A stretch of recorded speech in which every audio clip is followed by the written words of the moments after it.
Texto bonito, né? Só para dar uma lembrança aqui para vocês. O contexto, qual era a situação? Quando o rei Ezequias assume o trono, a casa de oração daqueles dias, a única casa que havia no mundo para adorar a Deus, estava fechada.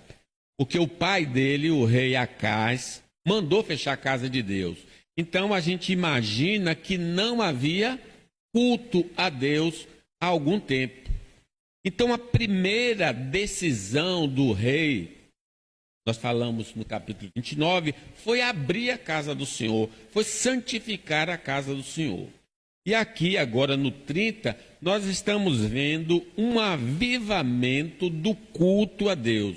Aquilo que não fora prestado, não fora feito no governo anterior do pai dele, agora ele põe no coração, não, temos de adorar a Deus, temos de prestar culto a Deus. Ele aproveitou então uma das festas populares, tem a festa da Páscoa, festa do Tabernáculo e tem a festa do Pentecostes, as três festas mais famosas de Israel, e ele então aproveitou essa festa da libertação. Então nós vamos compartilhar, não todo o texto hoje, mas algumas verdades sobre o avivamento do culto a Deus. Não é a igreja adorando e de repente o Espírito Santo cai na igreja. Isso seria um avivamento espiritual.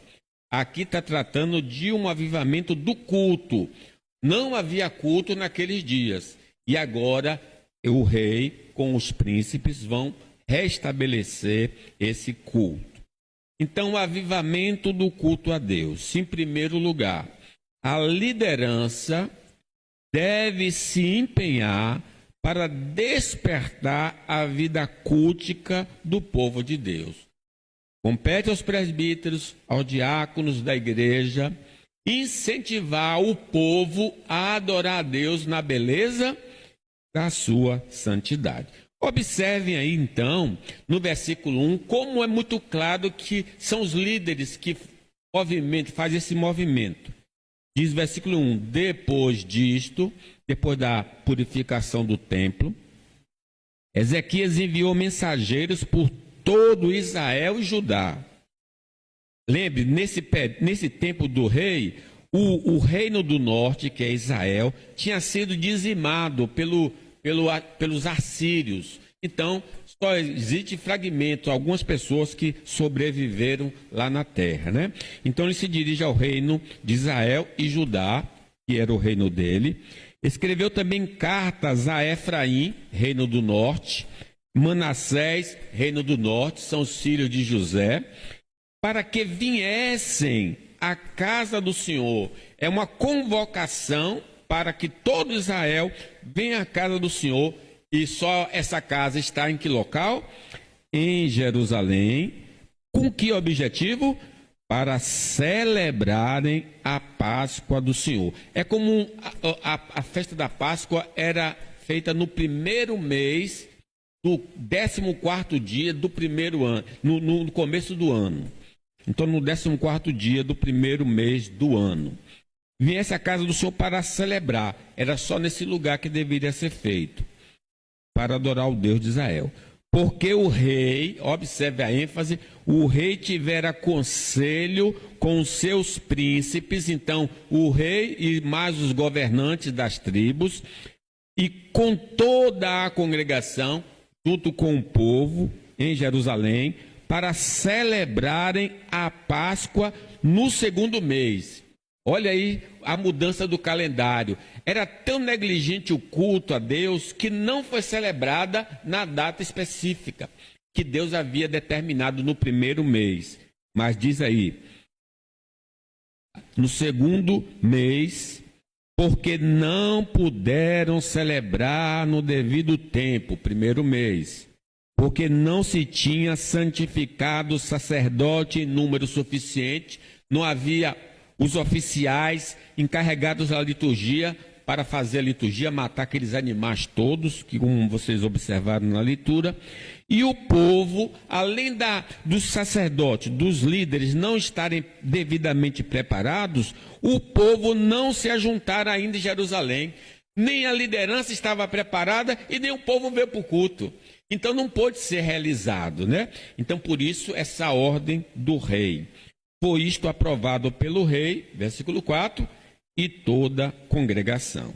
Então na liderança do rei Acais, o pai do rei Ezequias, o culto a Deus foi abandonado pelo povo e eles passaram então a adorar aos outros deuses. Quando eu não adoro a Deus, eu vou adorar uma outra divindade. Na verdade, essa divindade não é real, porque ouve Israel, o Senhor vosso Deus é o único Senhor, mas a gente adora as imagens de escultura, os orixás, enfim, adora essas invencionices humanas.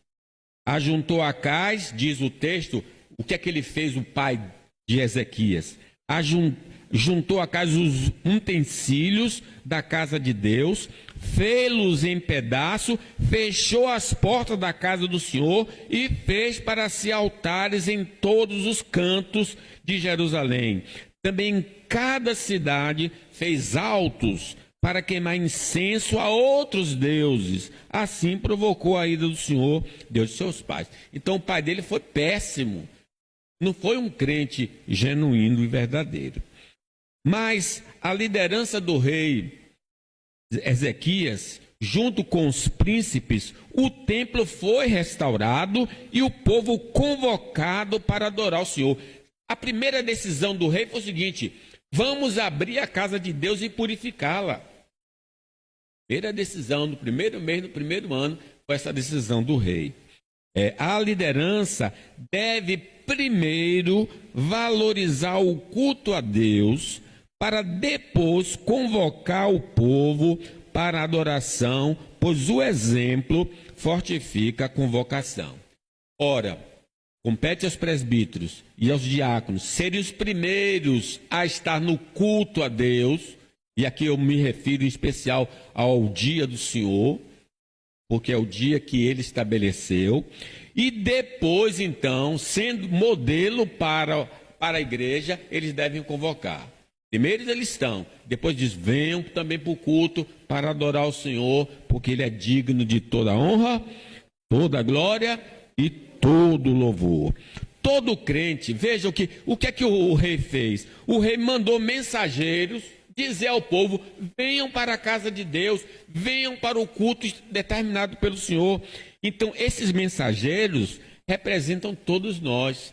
Todo crente deve ser um mensageiro para seu irmão, o incentivando para vir adorar a Deus em comunidade.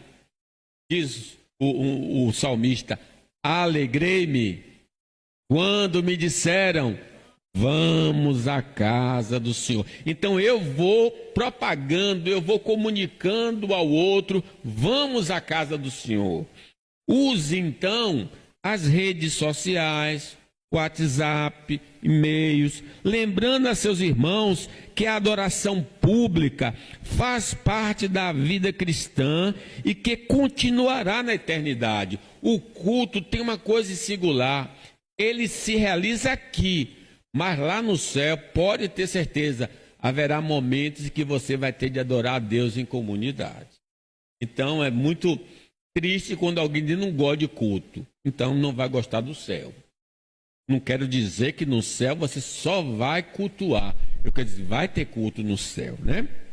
Os crentes desviados devem também ser estimulados por nós a vir à casa de Deus para adorá-lo, a fim de que a fé deles possa ser vivificada no momento da adoração. Sim, aquele desviado você deve dizer, rapaz, vá à casa de Deus, porque Asaf tinha inveja dos soberbos ao ouvir a prosperidade dos ímpios. E ele estava já a fim de pedir um divórcio a Deus, até que ele entrou no santuário de Deus e Deus mostrou a ele o fim deles. Aí ele recobrou a consciência espiritual.